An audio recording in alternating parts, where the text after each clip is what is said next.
Yeah, this is going nowhere. What's happening? What are we talking about? You don't even know. You're like, I don't even know what this guy's talking about. All right, we're in a series called VIP, and just because that's what we decided to name it, and I thought it was an awesome name.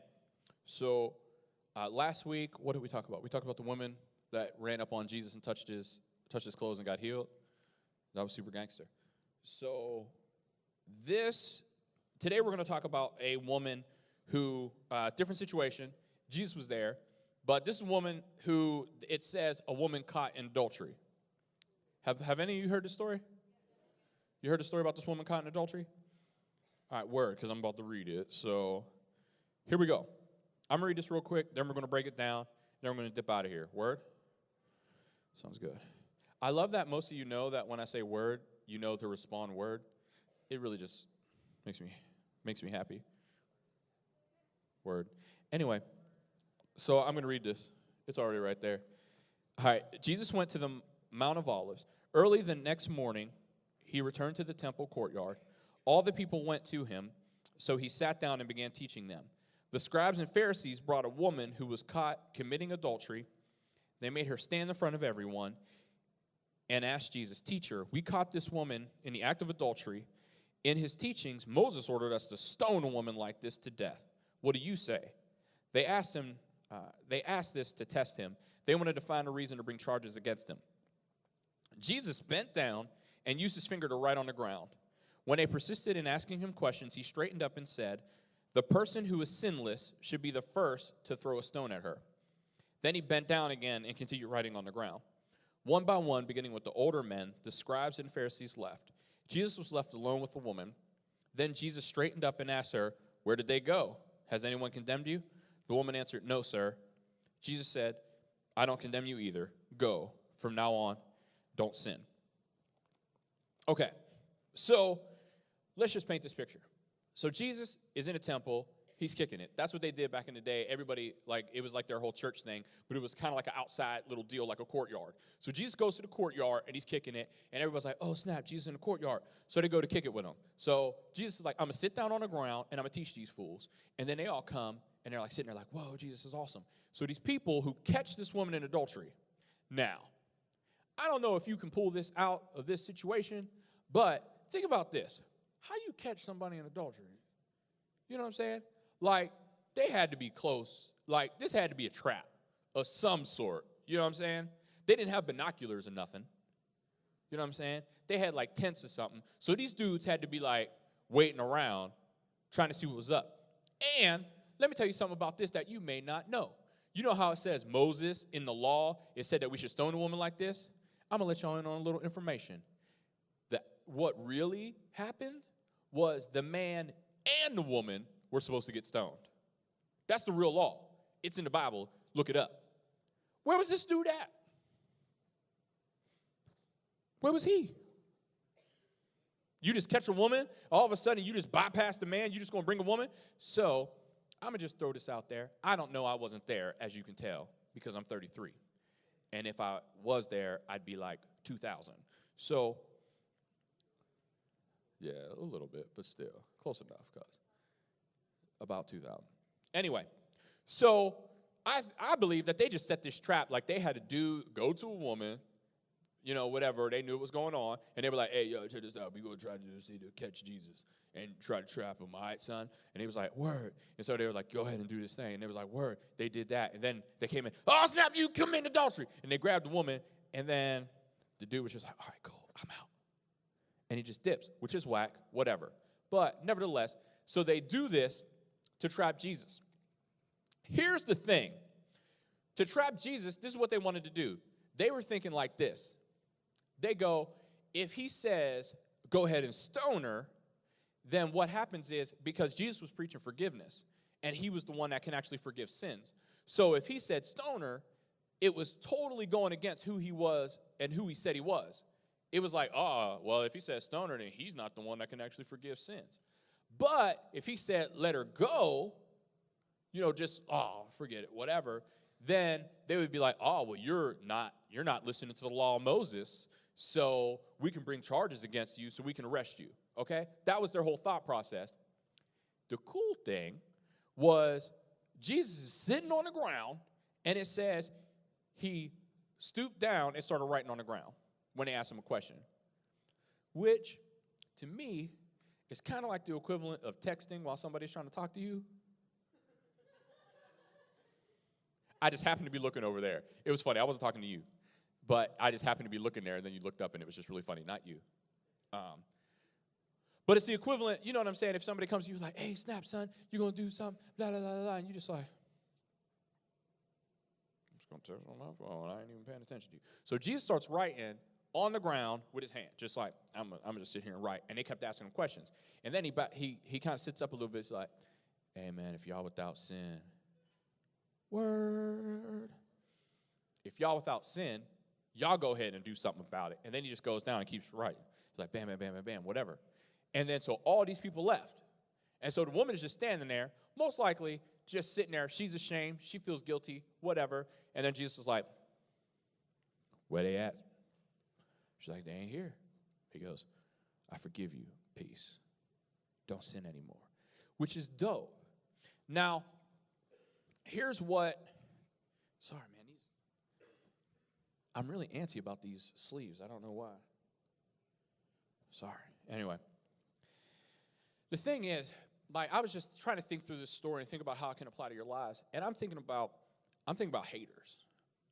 Do y'all have any haters? Okay. Haters, personally, I kind of love haters. I just do. You know how, do you see the people that have the shirts that say, haters fuel me? You know what I'm saying? Haters fuel me. I'm that type of person. I was always the kid who, if you told me like I couldn't do something, or you told me that I wouldn't be anything, or you told me that I couldn't do something, I would always try and do it. Like this. I was watching Sesame Street once. And when I was a kid, I was a little kid, and they said that it's easier to button your shirt from the bottom up. So from that day on, I have buttoned my shirt from the top down. Every day. It's what I do. I put on this shirt right here. I start it right here. I button my shirt from the top down. And now it's just habit. But before, I did it because they said it's going to be harder. They said I can't do it. So I'm going to do it. Okay? I love haters. So, like Sesame Street trying to hate on me. How dare you, Big Bird? Dare you, Big Bird. I'm going to show you, Big Bird, what you got. Anyway. But Big Bird is a hater. Okay. But real talk, we all have these haters in our lives, or the people that we see as haters, the people that try to trap you, or the people that try to point out all your mistakes all the time. You know what I'm talking about? Like the people that are like, oh, man, remember that time when you did this? Remember that one time when, remember that? Remember that time when, la, la, la, la. Or they start running your mess to everybody else around you, or to everyone around them. They be like, hey, Lo, yeah, they did this and this and this and this and this. Or they put your stuff on Facebook. Man, don't be saying nobody's name. But that was funny.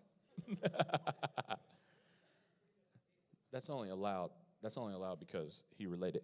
Anyway, but the people that try and they want to embarrass you, all that stuff. Like, we all have those people in our lives. You know a couple haters. How many of y'all have a couple haters that y'all can think of right now? You'd be like, man, they be hating.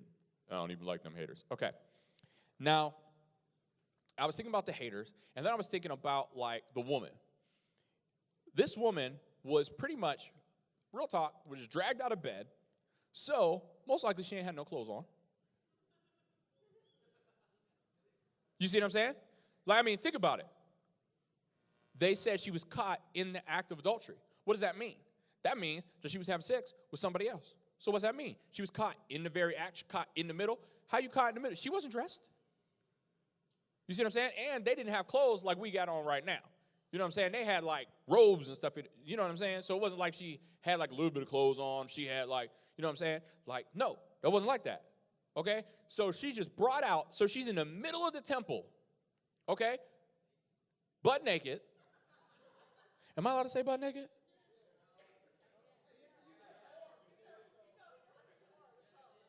Am I allowed to say ho?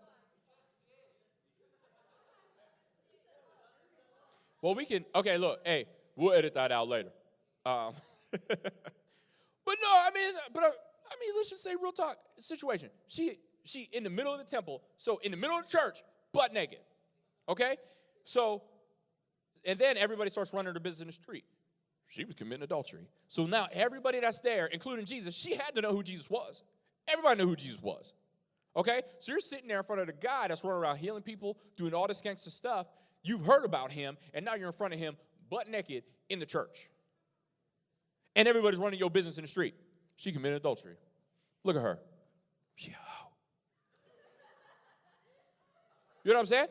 So imagine the way like that you would feel. Like you feel, well, I mean, you feel naked because you're naked. But it's like that. But all your business in the street, people are talking about you. People are looking at you with that eye like, what they on? You know what I'm saying? Like, that had to be the suckiest situation in the world. Then, not to even mention the fact that there were people there that were ready to kill her. These people had rocks in their hand talking about, hey, Jesus. They said we could stone somebody. They got stones in their hand like, yo, son, they said we stone a woman like this.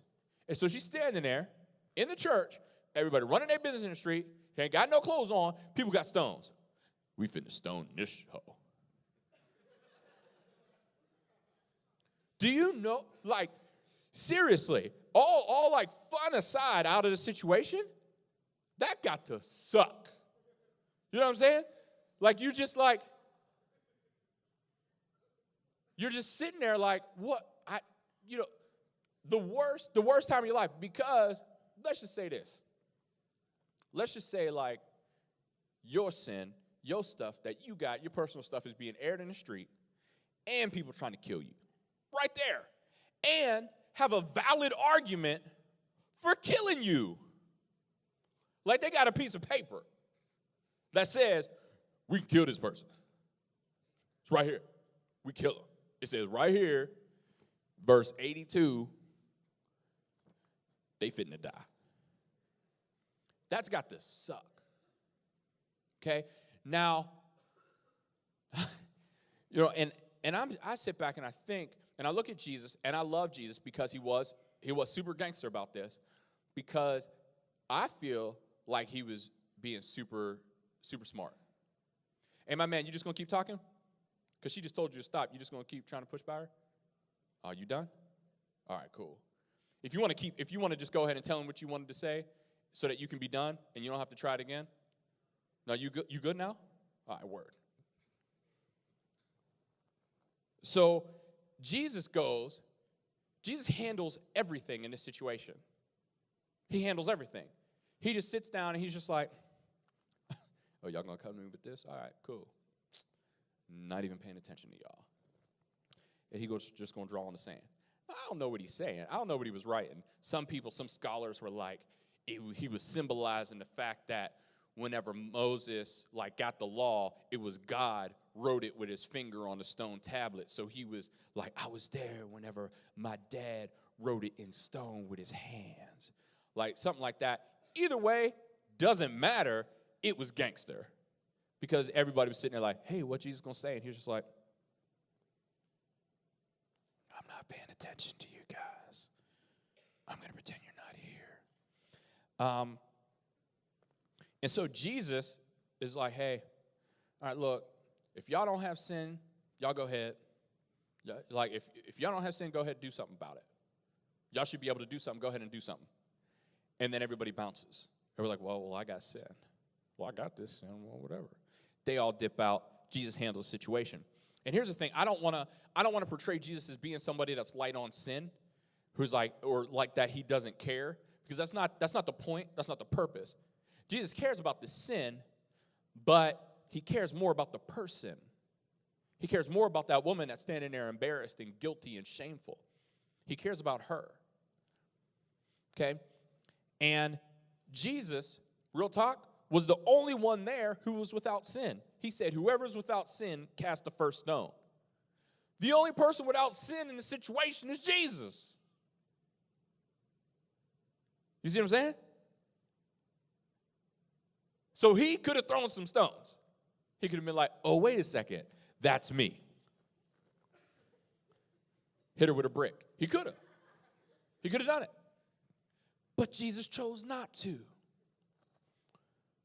He chose forgiveness over a brick, which is nice. So if he didn't condemn her, nobody could. If he didn't hate on her, nobody could. No one else mattered. He's the only one that mattered in the situation. Him and that girl. The thing is, and the thing that I want you guys to understand, I want to convey to you, is that Jesus can handle your sin, your situations, your shameful things, the things that you are guilty about, the things that you've done that you know you shouldn't have done, but you did them anyway because it was fun or it was cool or whatever at the time, and that you feel guilty about later when you go home, lay your head on your pillow, you're like, man, son, shouldn't have done that. God can handle that stuff. God can handle those sins. And he's not going to stone you over it.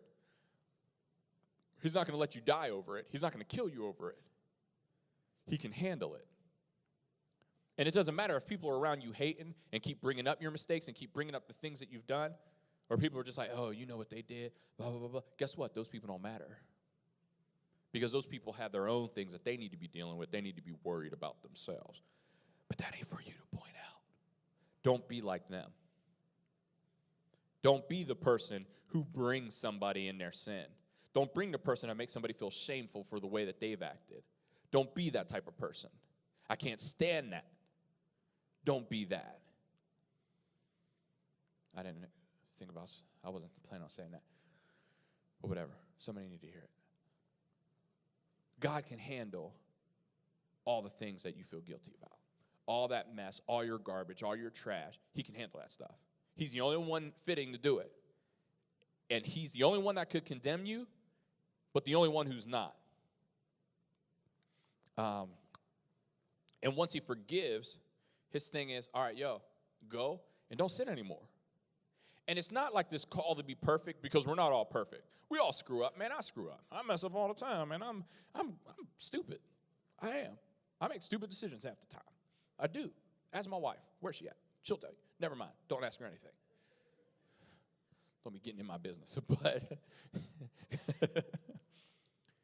we all do that crazy stuff. But he is faithful to forgive his people. One of the main things here is you have to be close. You have to be close to Jesus. Like, if these people would have just came to Jesus with a story, like, because sometimes what these Pharisees and scribes tried to do whenever they tried to trick Jesus, they would just come to Jesus with a story. Well, let's just say that this happened. Like, what should you do? If they would have came with a story, it would have been a great story and whatever. It wouldn't even be in the Bible, or it might, but still, it's not a big deal. And that woman would have never gotten forgiveness. But that woman was close to Jesus. She was right there, so Jesus could give forgiveness. The thing, you have to be close. And let's not even point out the fact, we're forgetting the whole deal that all these people, Jesus said, if you're without sin, you go ahead and cast the first stone. You know what that meant? Since nobody threw a stone and everybody walked away, it means that those people that were standing there got sin in their lives. And they walked away from Jesus. The only person that could have fixed their sin. All they had to do was just drop the rock and go to him and say, hey, man, my bad. And they could have walked away forgiven. He would have said, go and sin no more to them too. But they didn't. They walked away. They missed their opportunity. Don't miss your opportunity. Don't miss your opportunity where you're close to Jesus. Don't walk in this door. Don't walk through these doors and think, oh, I'm going to go and I'm going to have some fun and I'm going to just do my thing. I'm going to hang out with some girls. I'm going to do this. I'm going to do that. I'm hanging out with my homies. Yay, get money. Whatever y'all do, don't walk in and walk away without bringing your mess to Jesus. He's the only one that can handle it. Let him handle it. Falsetto voice. Yeah. Give it to him. Come to him, confess it. Hey, my bad. I was wrong. I'm sorry. Move on. Go and sin no more. It's not saying be perfect, because we're not going to be perfect. But go and try your hardest. Go and spend time with Jesus. I challenged y'all before. I'm going to keep challenging y'all to do the 10, 10, 10, 10 challenge. I gave a whole bunch of 10s. 10 challenge. Listen, pray for 10 minutes a day. Read your word for 10 minutes a day. And then journal about what you're reading. If you do that and you spend time with Jesus, you have a less chance of sinning.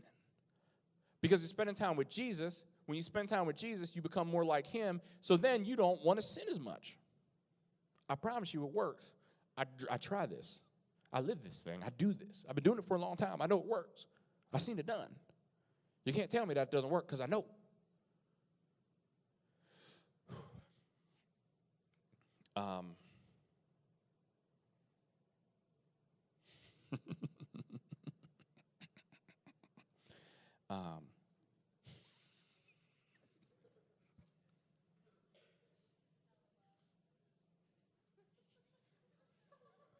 What? What? Was there a gun? What are you talking about? No, that's my sign for Bob to play music. So it was a gun because it was Bob, and he likes guns. If you don't know Bob, whatever. Anyway, sorry, it was a bad sign, but it worked. So thank you, Bob. Here's the.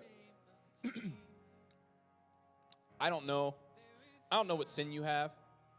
Like, I don't know what your lives are like. I don't know what you're going through. I don't know what you're dealing with. I know we all deal with crap from time to time. I'm dealing with crap right now. I am. Whatever. We're all dealing with stuff. We all have stuff that we need to bring to God. We all have stuff that we need to lay down.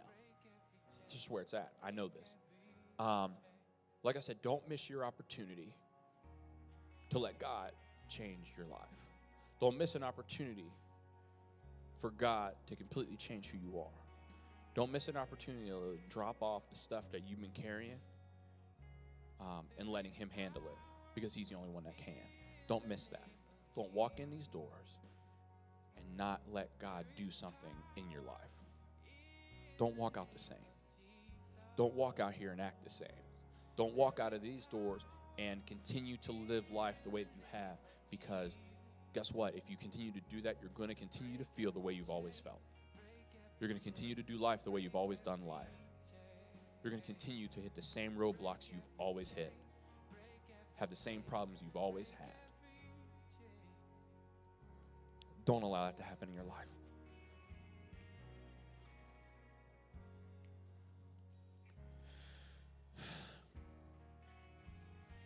And let me just say, like a real quick, don't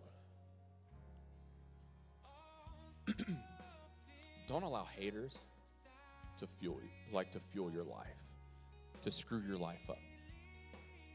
You know, if you want to use that hate to just be better, great. But don't let it affect your heart. Don't let it affect the way that you live in a negative manner. Don't allow that junk on you. And forgive them. Don't hold that bitterness in your heart. You don't got time for that. I mean, I understand that some of you feel like your parents are haters. Real talk. I know that. I know a bunch of y'all feel like, man, my parents are haters. My parents are not out for my best interest. They're out to hurt me. They're out to hurt each other. Okay? Don't hold that in your heart. Don't hold that bitterness in your heart. You can only focus on you. You're responsible for you, for your attitude, the way you act, your life, your bad attitude, the stuff that you do. You're responsible for that. Whatever they do is whatever they do. You can't control them. They grown. You grown. Do what you need to do. Y'all almost adults. Whenever students were your age, they were running around the country doing crazy stuff. Jesus' disciples were like 15, 16 years old, running around Saudi Arabia, wherever they were, Israel.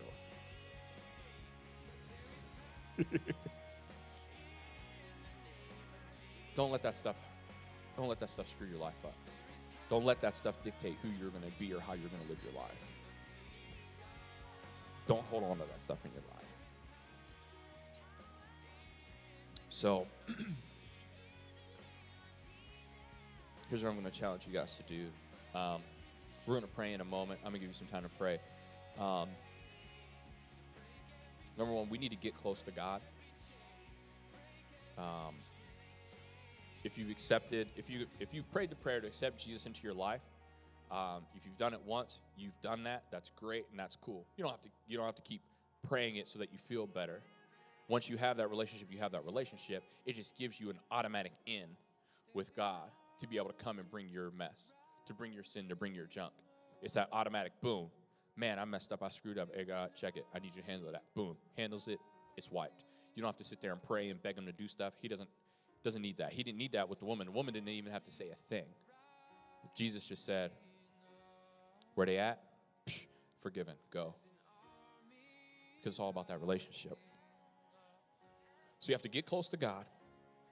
You have to give him your mess. And then like Jesus said, go and stop sinning. Go and do your freaking best. Doesn't mean be perfect, but do what you can. You guys are old enough to be able to do it. So I'm going to give you guys a couple minutes to pray on your own. And I want you to pray. I want you to ask God to show you the areas of your life that, where you've been sinning, where you've been living in the mess, and you've let it affect your life. I want you to pray about the stuff that you feel guilty about, the stuff that you've done that you're not proud of. I want you to pray about that stuff, and I want you to give it to him. If you prayed that prayer, allowing him into your life, just hand it to him. Just give him that stuff. I want you to pray on your own. If you never prayed that prayer, we can pray that prayer. We'll pray it now, and then I'll let you guys pray. So, everybody, you can bow your head, close your eyes. If you've never prayed the prayer asking Jesus into your life, accepting a relationship with him so that you're able to just hand your sin off to him. If you never said it, we're going to pray the prayer. The prayer is nothing magical. It's nothing crazy. It's nothing weird. It's just a simple prayer saying that we believe that Jesus is real, that he died for our sins, and we ask him into our life. So what I'm going to do is I'm going to pray. I'm going to ask you to repeat after me, and once we're done, and we'll continue to pray. So I want everybody to pray it out loud, pray it loudly with me, whether you've said it 100 times or this is your first time. Let's pray this together. Dear Jesus, I believe that you are real. I believe you died for my sins. Come into my life, forgive my sins, and make my life new. In Jesus' name, amen.